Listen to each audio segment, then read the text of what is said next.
Hello students, मैं अंकुश गुप्ता बेटा आपका हार्दिक स्वागत करता हूं। तो बेटा अभी हमारा जो 14 चैप्टर चल रहा है बिजनेस सर्विसेज बैंकिंग का जो टॉपिक चल रहा है हमारा, उसके बारे में हम डिस्कस कर रहे थे। तो हमने लास्ट जो फोर्थ बैंक पढ़ा था वो पढ़ा था regional rural bank. Regional rural bank. अब जो लास्ट जो फिफ्थ बैंक हम पढ़ेंगे वो था other apex bank. Other apex bank. Other apex bank में क्या होता है बेटा, मैं बता देता हूँ आपको कि एपेक्स बैंक यानी कि आरबीआई बैंक, जो रिजर्व बैंक ऑफ इंडिया है, उसको दूसरे नाम से जाना जाता है एपेक्स बैंक के नाम से। आरबीआई बैंक का दूसरा नाम क्या है? Other apex bank. ठीक है। अब अदर एपेक्स बैंक का इसके अंदर कौन कौन से बैंक इंक्लूड होते हैं? आरबीआई को हम बेटा सेंट्रल बैंक भी बोलते हैं, सेंट्रल बैंक ऑफ इंडिया, या फिर इसे हम बैंकर ऑफ द बैंक भी बोलते हैं, बैंकर ऑफ बैंक। आपसे कोई पूछ ले कि who is the banker of bank? RBI. Central bank कौन है? आरबीआई। एपेक्स बैंक कौन है? आरबीआई। तो जिसका काम करेंसीज को इशू करने का होता है। ठीक है। तो जो सेंट्रल बैंक होता है बेटा वो क्या करता है? जो कॉमर्शियल बैंक को, सेंट्रल बैंक यानी कि आरबीआई का काम क्या होता है? जो भी हमारे कॉमर्शियल बैंक है लाइक एसबीआई, यूबीआई, जो भी कॉमर्शियल बैंक है उनको पैसे देता है ये आरबीआई, करेंसीज इशू करता है, मनी को सप्लाई करता है। ठीक है। तो ये bank RBI other apex bank में कौन कौन से बैंक आते हैं? जैसे for example Exim bank, EXIM, Exim bank. Exim bank का मतलब दो पार्ट में बांटा है इसको बेटा। EXIM, एक्स का मतलब एक्सपोर्ट और IM का मतलब इंपोर्ट। इसका नाम रख दिया export import bank. Export import bank. बेटा ये बैंक किस लिए बनाया गया है कि इसको इस्टेब्लिश क्यों किया है? एक्सिम बैंक को क्यों इस्टेब्लिश किया गया है? ताकि बेटा जो लोग जिनका बिजनेस है और जो लोग अपना माल, जो अपना गुड्स को प्रोड्यूस करके एक्सपोर्ट करना चाहते हैं, ठीक है, अपने गुड्स को बाहर विदेश में बेचना चाहते हैं, एक्सपोर्ट इंपोर्ट करना चाहते हैं, तो ये बैंक उनको कम रेट ऑफ इंटरेस्ट पर पैसों की सुविधा प्रदान करता है, फैसिलिटीज़ प्रोवाइड करता है, ताकि जो लोग अपना जो माल है, गुड्स जो मैन्युफैक्चर किया है, जो प्रोडक्शन करना चाह रहे हैं, उसको एक्सपोर्ट कर सके, इंपोर्ट कर सके, मंगवा सके, भेज सके। ठीक है। तो ये बैंक, इस बैंक का जो मेन ऑब्जेक्टिव है बेटा वो है एक्सपोर्ट इंपोर्ट करना। ठीक है। अदर कंट्रीज़ में, अलग अलग कंट्रीज़ में अपने माल को बेचना और खरीदना। एक बैंक आता है national housing bank, the national housing bank.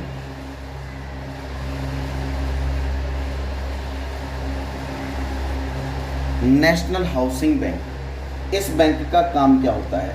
देखो, इस बैंक को एस्टैब्लिश किया गया था 1988 में। ये बैंक कब बनाया गया था? 1988 में बनाया गया था, इस्टेब्लिश किया गया था।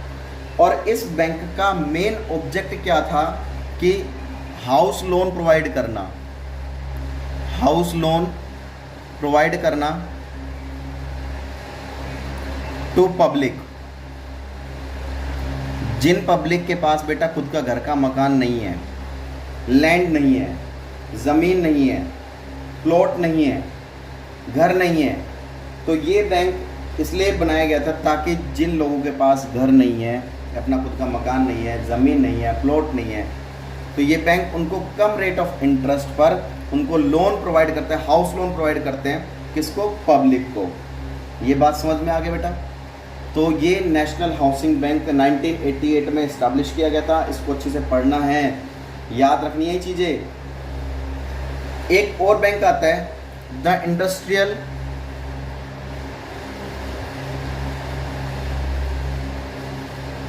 Reconstruction bank of India.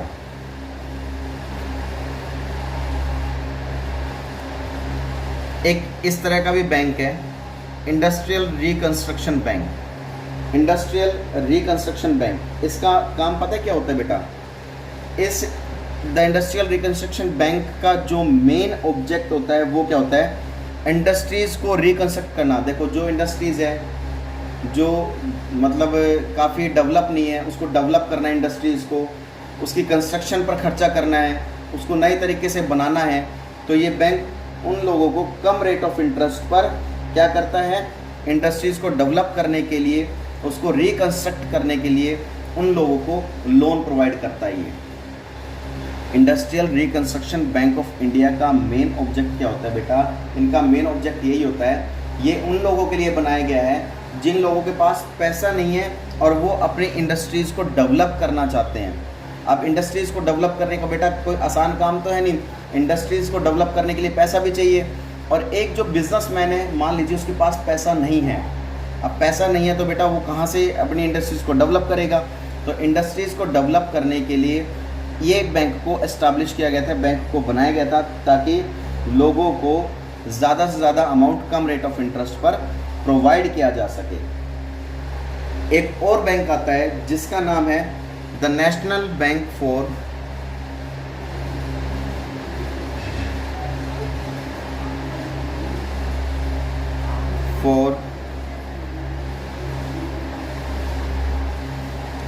Agriculture and rural development.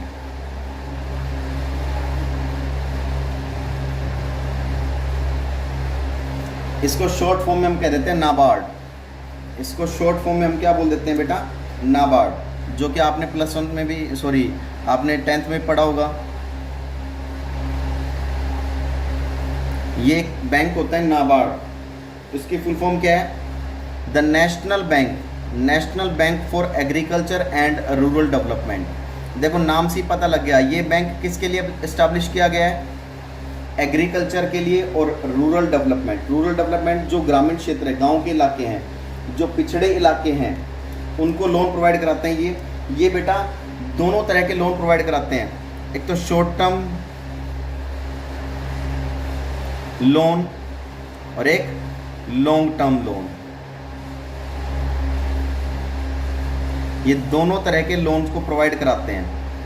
देखो एग्रीकल्चर, जो फार्मर लोग हैं, जो किसान लोग हैं जिनके पास ज़मीन है लेकिन उनके पास अच्छे फर्टिलाइज़र्स नहीं है, ना ट्रैक्टर है, ना ट्यूबवेल्स है, ना अच्छे किस्म के बीज हैं, तो ये बैंक उनको क्या करता है, उन किसानों को क्या करता है, कम रेट ऑफ इंटरेस्ट पर उनको लोन प्रोवाइड कराता है ताकि वो अपनी खेती अच्छे से कर सके।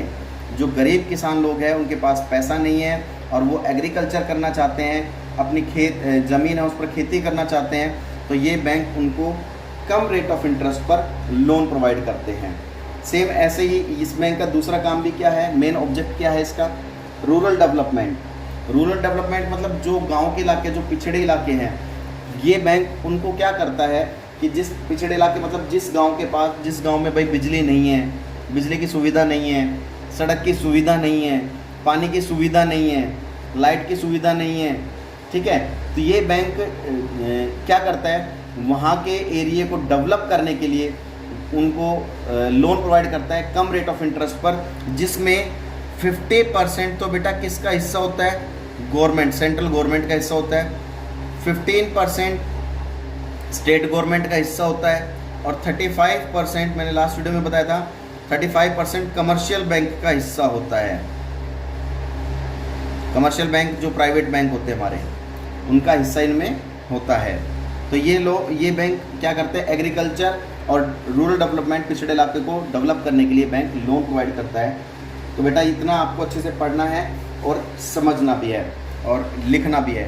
तब तक के लिए बेटा जय हिंद, जय भारत।